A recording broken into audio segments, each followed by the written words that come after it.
Léo Stronda fala como foi a sua aproximação dele com Deus e que ele teve que abrir mão principalmente do seu lado emocional. Mas Deus não criou o mal. Sim. O mal, eu vou falar as palavras do pastor e arqueólogo Rodrigo Silva. O mal nada mais é do que a mesma analogia que se tem do calor e do frio. Não existe frio, existe ausência de calor. Então não existe mal. Mal é a ausência de Deus. Quanto mais afastado você está de Deus, mais mal você é, porque você já nasceu em pecado. É da nossa natureza animal agir por instinto. O que nos diferencia dos animais é a nossa consciência e espírito em Deus. Então, isso é o que muda tudo. Quando você começa a ter esses entendimentos sobre a vida, muda tudo. O que mudou na sua vida do dia que você sofreu o acidente para cá? Então, mudou tudo, cara. Eu abri mão de tudo. O que é tudo? O que mais, assim, foi difícil de abrir mão? Cara, eu comecei abrindo mão da minha vida emocional. Porque eu tinha uma namorada na época, a melhor namorada que eu já tive, assim, em questão de amizade, de companheirismo.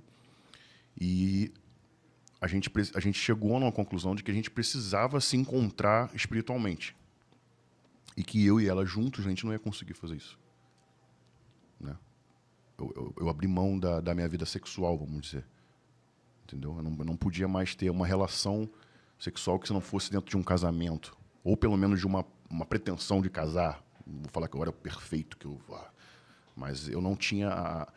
Eu não me via ainda casando com alguém ou com ela. Então eu falei, não tem sentido a gente continuar tendo uma relação de sexo e tudo mais se a gente não está casado. Ou se a gente pelo menos não vai casar agora em breve, entendeu? Não era a intenção casar e por isso não seria justo. Aí eu falei, é injusto eu com a minha fé e ela também, que ela também se converteu junto comigo.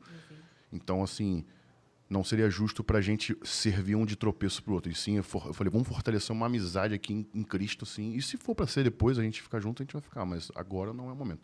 Então, eu tive que abrir mão disso, uma pessoa que eu amava.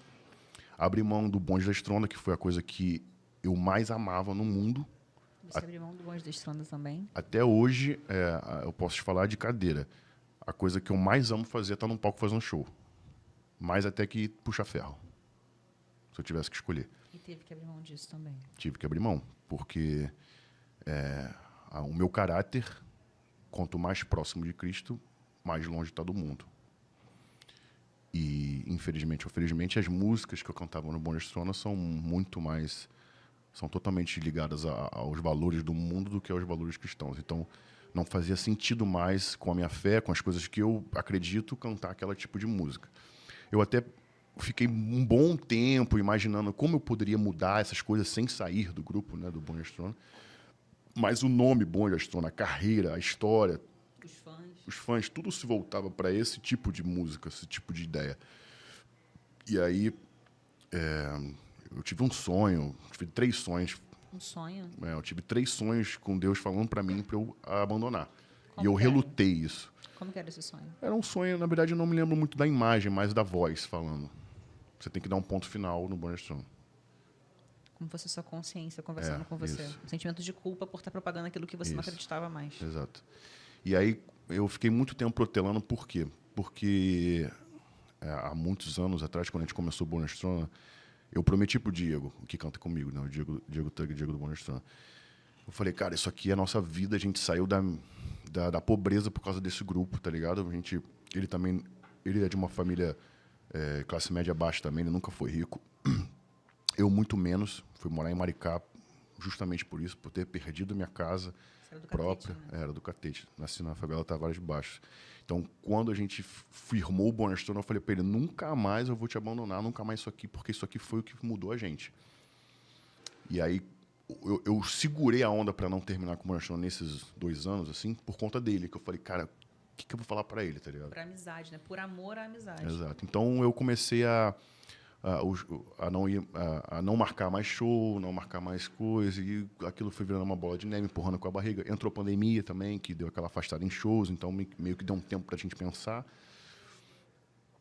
E aí teve um momento que eu tava muito tocado de dar uma posição para ele, porque eu ficava enrolando algumas coisas, né?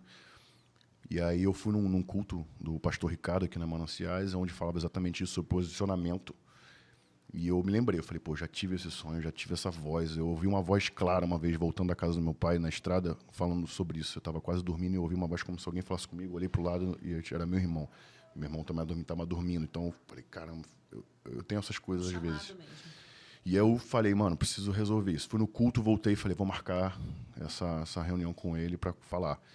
E eu tava com medo do que ele ia achar, entendeu? Se ele ia apoiar ou não, se ele ia se sentir traído, se ia sentir alguma coisa. Qual foi a reação dele? A reação dele foi a melhor possível, porque ele provou aquele dia que ele realmente era meu amigo. Entendeu? Eu expliquei toda a situação para ele. Ele entendeu. E ele falou, cara, eu te apoio, relaxa. Eu te entendo. Você já não faz parte disso aqui há muito tempo. É nítido.